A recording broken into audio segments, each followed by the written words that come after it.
제가 실제로 한 2년 정도 이런 부분으로 해서 한 40만 원 정도의 부수입을 계속해서 만들어냈습니다. 제가 일하는 부분 외에 저의 어떤 레버리지 효과를 이용해서 저의 자본소득, 이자소득이 생겨나게 구조를 만든 거죠. 자, 이것이 바로 레버리지 효과입니다.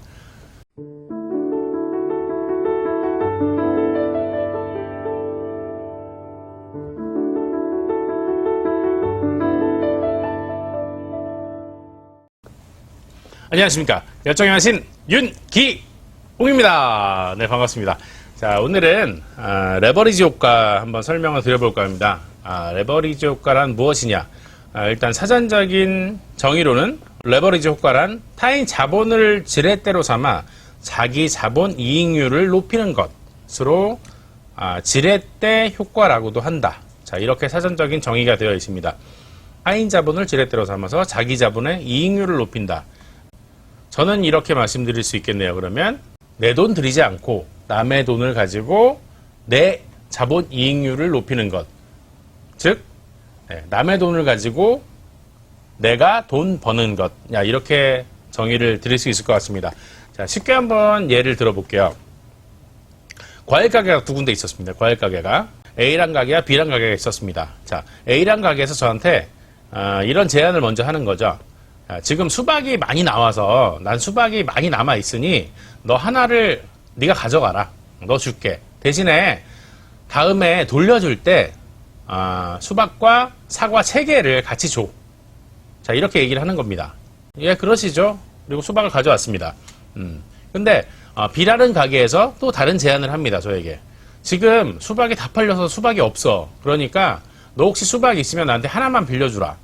대신에 내가 나중에 갚을 때 수박 하나하고 사과를 8개 줄게. 자, 이런 제안을 하는 겁니다. 그러시죠? 그래서 저는 A라는 가게에서, 과일 가게에서 수박을 하나 빌려와서 B 가게에 수박을 빌려줍니다. 자, 나중이 돼서 B 가게에서 저에게 수박을 갚습니다. 아까 말한 사과 8개와 함께 수박을 돌려줍니다. 그러면 저는 다시 A라는 가게로 가서 수박을 돌려주면서 사과 3개를 같이 줍니다. 자, 그러면 저에게는 현재 사과 5개가 남아있겠죠. 과일이 아무것도 없었습니다. 이 두 가지 과정을 거침으로 인해서 저는 현재 사과 5개를 소유할 수 있었습니다. 이게 바로 레버리지 효과인데, 실제적으로 한번 예를 들어볼게요. 그러면 예를 들어 은행에서 제가 3%짜리 이율로 3% 이율로 1억을 빌릴 수 있다고 가정을 해보겠습니다. 연으로 보면 이자가 300만 원이죠. 3%니까 1억에 3% 300만 원. 월 기준으로 하면 25만 원입니다. 마침 유용하게도 굉장히 안정적으로 다른 상품에서 제가 8% 수익을 거둘 수 있는 상품을 하나 발견했습니다. 이 은행에서 빌린 1억을 가지고 그 상품에 투자를 하는 겁니다. 1억에 8%, 즉 연 800만 원의 이자를 받을 수 있는 거죠. 월로 환산하면 800만 원이니까 한 67만 원 정도 됩니다.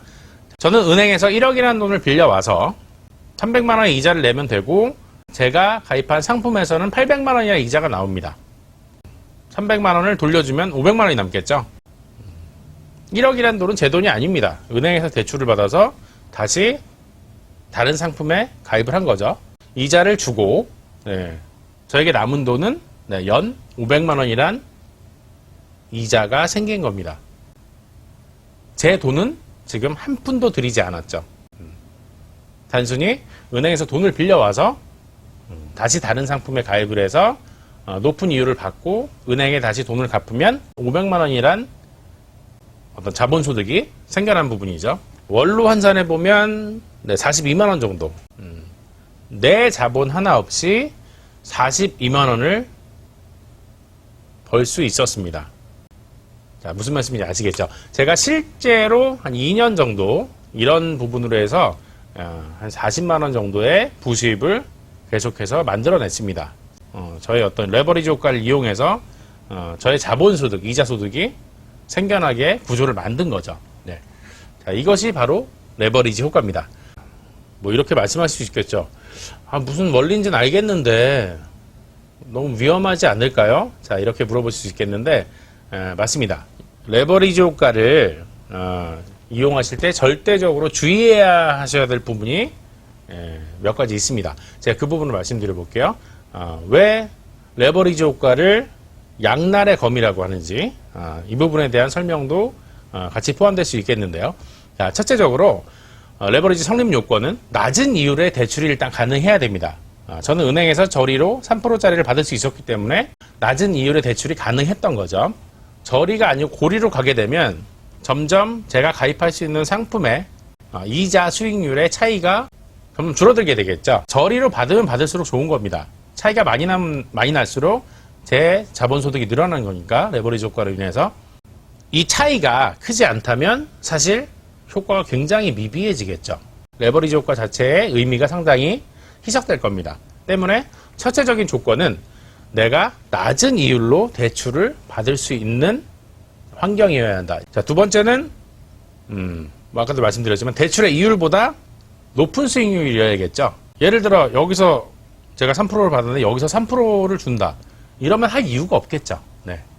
레버리지 효과가 없는 겁니다. 이 부분은. 이 자체의 의미가 레버리지 효과가 희석되기 때문에 절대적으로 대출의 이율보다 높은 수익률을 가진 상품에 가입을 하셔야겠죠.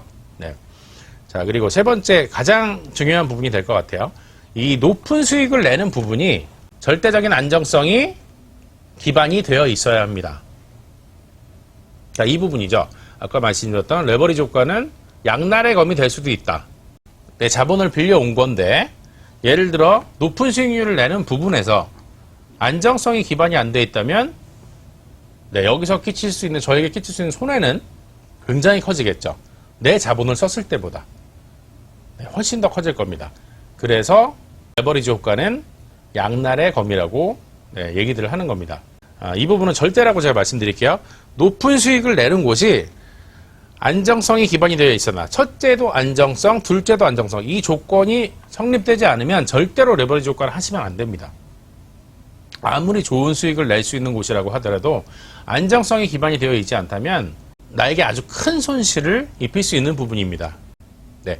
그래서 세 번째 조건 이 부분은 높은 수익을 내는 곳이 안정성이 기반이 되어야 안정성 이 부분은 절대라고 다시 한번 강조해서 말씀드리겠습니다. 네. 자, 말씀드린 이 세 가지 요건이 충족이 되면 저리로 대출을 받을 수 있고 그리고 높은 수익을 낼 수 있는 곳인데 안정성이 기반이 되어 있다. 그렇다면 레버리지 효과를 사용하실 수 있는 환경 요건은 완벽히 만들어지겠죠. 자, 이럴 때는 레버리지 효과를 이용해 보시는 것도 굉장히 큰 도움이 될 거라고 보여집니다. 자, 오늘 레버리지 효과 말씀드렸는데요. 또 다음 시간에 또 다른 세세한 내용들 가지고 찾아뵙겠습니다. 감사합니다. 열정의 여신 윤기웅이었습니다. 감사합니다.